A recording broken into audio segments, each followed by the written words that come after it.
This week, as many of you already know, I traveled to Israel with the Jewish Federation of Greater Los Angeles and the Board of Rabbis of Southern California.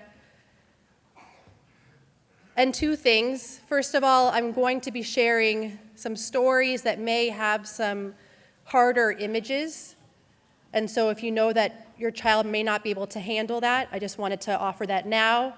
And I also, unfortunately, brought home a cold, so I hope that you'll bear with me. There were about 15 of us rabbis from all over Los Angeles who knew that this would be one of the most important missions we would ever take together. And the primary purpose of the trip was to bear witness, to see the atrocities of October 7th with our very eyes, not through the lens of a television screen, our phone, or computer, but to be able to say directly to the deniers that we were there, that this is truth, that there's no reframing of the massacre that Hamas enacted. Because what we saw was and is pure evil.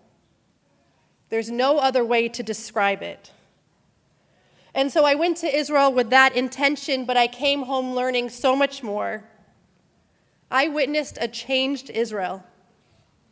An Israel that in my lifetime I would never imagine. An Israel that will only ascend from these ashes if we here in the diaspora, if we here in the States are willing to put our blood, sweat, and tears in to help her rise again. Because in each setting, and it was only a 3-day trip, but we met with many Israelis, and they would pull each of the rabbis to the side and they would whisper to us, please take our messages home. And so this morning I share their stories with all of you. On the first day of the trip, we went down south to Kfar Aza, a kibbutz about a mile away from the Gaza Strip. It's quite humbling to be standing in a place and actually see Gaza with your own eyes. 900 people lived in Kfar Aza, and Maya, our IDF spokesperson, who had many friends and family live in the kibbutz, explained that when she usually describes Kfar Aza before October 7th, she describes this place as a slice of heaven. In fact, Kfar Aza is best known for their famous Kite Festival. One family in particular would organize this festival, and they would ask their neighbors to create kites and put messages of peace and love on these kites. And every year they would fly the kites towards Gaza to show that they have intentions of building bonds and connections. And so even if government tensions were high, these kibbutzniks believed in the goodness of others, and they would artistically write words of Jishat Shalom, expressions of peace, and they would fly these kites over the border. Well, this year, the Kite Festival was planned for October 7th. And so what happened this year? No festival. Instead, with terrorists storming in on paragliders, driving in on motorcycles, 58 members of Kfar Aza were murdered, 17 taken hostage, and 6 severely injured. And that exact family that initiated the efforts of the Kite Flying Festival, well, they were found wrapped together, one family, arm in arm in their beds, killed in their home, their kites still in the living room waiting to be flown. But can you imagine what Maya, this IDF spokesperson, asked of me when I left? She said, yes, I want you to go home and you have to relate the carnage and explain the evil and describe the violence, but please, Rabbi, don't forget to mention what Kfar Aza used to be and what Kfar Aza needs to be in the future, this slice of heaven for Israelis to come and raise their families together. a home where we choose to take care of our seniors and play with our babies. Tell them, she said, help us to return to the Kfar Aza that we used to know. Return. This is what Israelis are struggling with. Can you believe it's been almost 60 days post-October 7th? And while the stories in the news focus on this end and the pause of war, there's almost no news on what life feels like for the ordinary Israeli. And so I want to give you a few examples. I spent some time on the second day of the trip with two evacuees, one from Zikim and one from Netiv HaAsara, again, both communities on the Gaza border. Now, one evacuee was older than the other, Moira. She was in her 70s. And I have to tell you, when she spoke with us, she was terribly angry. She said to us, I've been through my mourning. I've been to funeral after funeral. I've sat Shiva and Shloshim, but today's my 49th wedding anniversary. Today I should be celebrating with my husband in a restaurant. But instead, here we are stuck in a hotel, and we have no idea when we'll be permitted back home to the kibbutz. So I want to give you some context. After October 7th, close to 300,000 Israelis from both the south and the north, and we often forget about the north, they've been displaced and living in hotels and kind of makeshift homes all over the country. Even in the hotel that I was staying, in the Imbal Hotel, you could hear children throughout each floor playing, certainly not tourists, but children from different parts of the country. So these hotels are trying to provide Israelis with meals and shelter, makeshift schooling and daycare. But can you imagine living for 60 days in one room, because it's one room, with at least 5, usually about 7 people? And so Moira asked over and over again, when can I return home to the life that I have built for the past 50 years? I just want to go home. But then sitting next to her was Amos, and he said the opposite. Younger, in his 40s with 2 teenagers, he said, of course I want to return home, but my children are petrified. Now they look at our kibbutz, a place where I chose to raise them, as a place of terror and destruction, a place where they feel a sense of betrayal, because we always tell our kids, go play, go take walks on the beach, come back when it gets dark. Isn't that what we love the most about Israel? But now, says Amos, my children have come to associate their home, their safe place, with nightmares and broken trust. So how do I possibly make them return to a life where I can no longer reassure them that everything will be okay? How do we return to a home like that? So though there are certainly emotional implications that Moira and Amos explained, but don't forget the economical, because Moira owns her home and she rents out other homes in Netiv HaAsara. Amos rents his home in Zikim. So think about that. If Israelis don't return to their homes back in the south, who pays the rent? Who pays the mortgage? Think of all of the lost income, and think of the economy that cannot withstand an abandonment of southern Israel. Switching people for a moment. Of all the stories, I cannot get Benzi out of my mind. Benzi's a young man who was called into the IDF reserves, but his army service, interestingly enough, is with the IDF Rabbanut. In the past, he's dealt with matters of halakha, I imagine, conversion. But this time, when the army called him up, he thought to himself, I'm not a combat soldier. What will they possibly have me do? So he arrived to Shura Army base and was immediately told, Benzi, you will be in charge of identifying the bodies of IDF soldiers and civilians, and you are going to join in the holy work of preparing bodies for burial. Now, Benzi is an observant Jew, And so he told us that while he felt so much privilege for participating in the holy work of Kavod Hamet, of honoring the dead, this is what he said to me. He said, please mention my name in your congregation, because until now, I've never even seen a dead body. So when you pray the Mishaberach daily or on Shabbat, don't forget my nefesh. Please pray for my soul, because I'm not sure how I will return to who I used to be before all of this. He is just one of hundreds of Israelis on that base. So how does he return?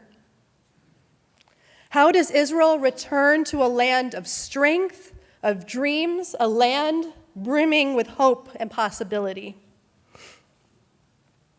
I truly believe that all of us here today, that Jews around the world, that we are part of that answer. For each Israeli that I spoke with said the following: we're scared, we feel broken, we feel so uncertain about what's to happen next. But then they followed up with the following sentiments: but Rabbi, we have to tell you, we felt something we've never felt really before. The Achdut, the unity between Jews in Israel and Jews in the United States, that's undeniable. In fact, each Israeli would first thank me for choosing to travel to Israel during a time of war, of which, of course, every rabbi couldn't believe. Why are they thanking us? We thank them. But they said, you're seeing places like Kfar Aza, you're seeing places like Shura. And then they would ask me about all of you. They'd say, how are the Jews back in Los Angeles? For they know that we too are fighting a very similar battle, the battle against Jew hatred, the battle for freedom and religious expression. And when they thanked me, and when they asked me to thank all of you, that's when I saw a glimmer of hope return to their eyes. Because Israel is not standing alone in her heartache. We stand together. Jew lifting Jew, even from thousands of miles away. As I'm sure you are feeling as well, there is a resurgence of Jewish life and Jewish pride all over the world. So how does Israel return? I believe by immersing herself in faith, tradition, culture, song, art, food, innovation, everything that makes Israel Israel.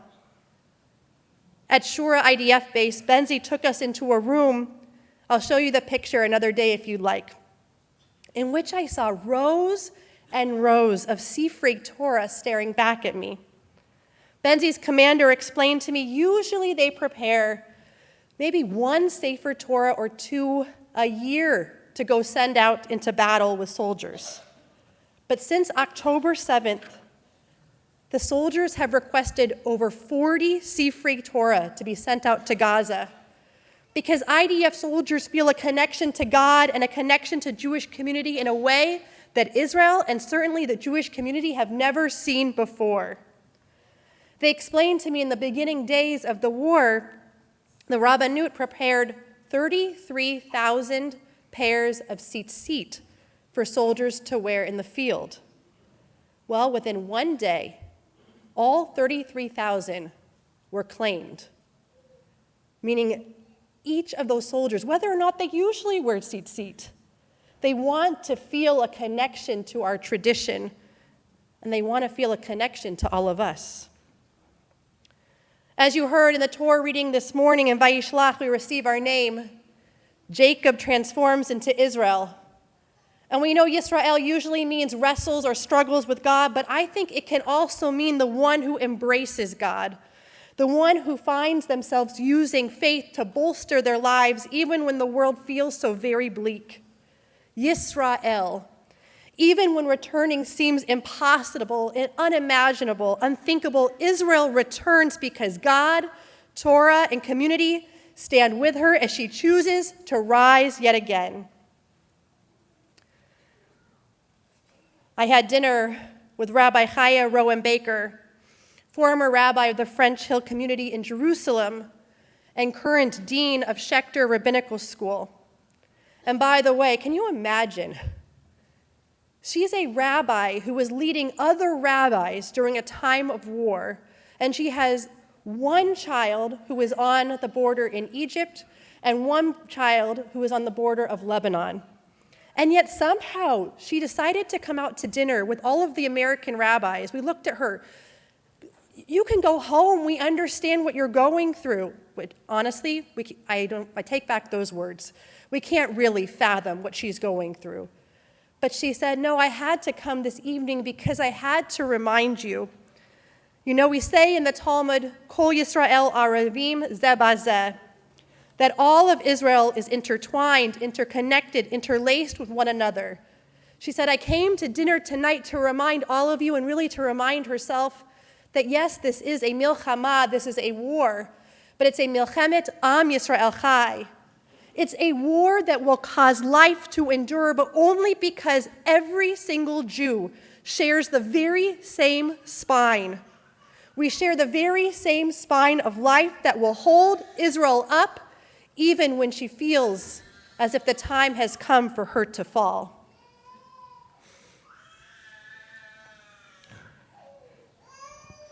Believe it or not, my family, although scared, they were very supportive of having me travel to Israel.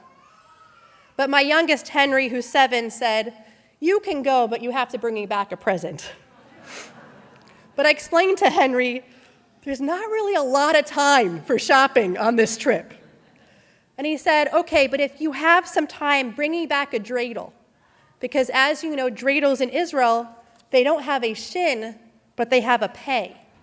Shin stands for sham, and pei stands for po, meaning nes gadol haya po. A great miracle happened here. You know, as nervous as I was in Kfar Aza, when I got to the airport and realized I hadn't bought anything for Henry, I was much more nervous at that point. But I did have some time before my flight, and thank goodness I found Henry's dreidel. How great is it that you can be in an airport and buy a dreidel in the souvenir shop? But I also chose to buy a Hanukkah, because when I saw the Hanukkah, I thought this year of all years, I have to remind myself that if Israel is going to return to a story of hope, strength, resilience, and faith, it's because all of us will choose to join our light with hers. A great miracle happened there. Sometimes that refers to the story of the Maccabees, sometimes it refers to the story of the oil lasting longer than it should have. But this Hanukkah, may the miracle that we celebrate be one of return. The miracle of returning all of the hostages. For those that don't know, that's why these seats are vacant. And week after week, we've been taking off the names of the hostages who, thank God, have been returned. But so many still stay in captivity in Gaza. May the miracle be the return of the IDF soldiers safely and soon. May the miracle be the return of Israelis to their homes in the south and in the north. May the miracle be the return of businesses, a thriving economy. The road of return will be long. It will be demanding. But I believe it is possible. Because there's no question, as Israel returns, a great miracle will happen.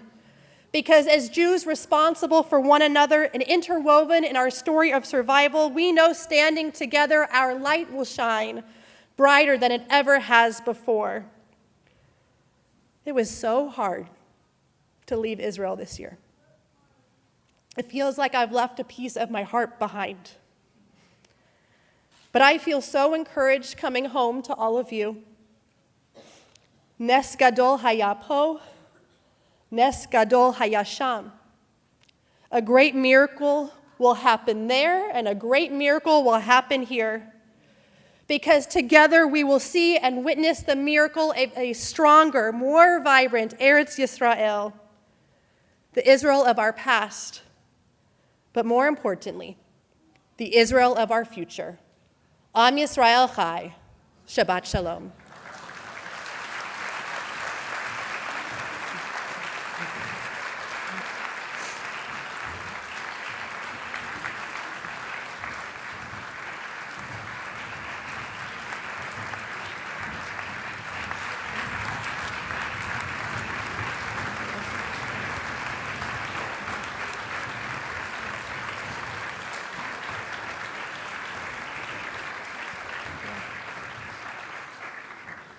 My gratitude to each and every one of you.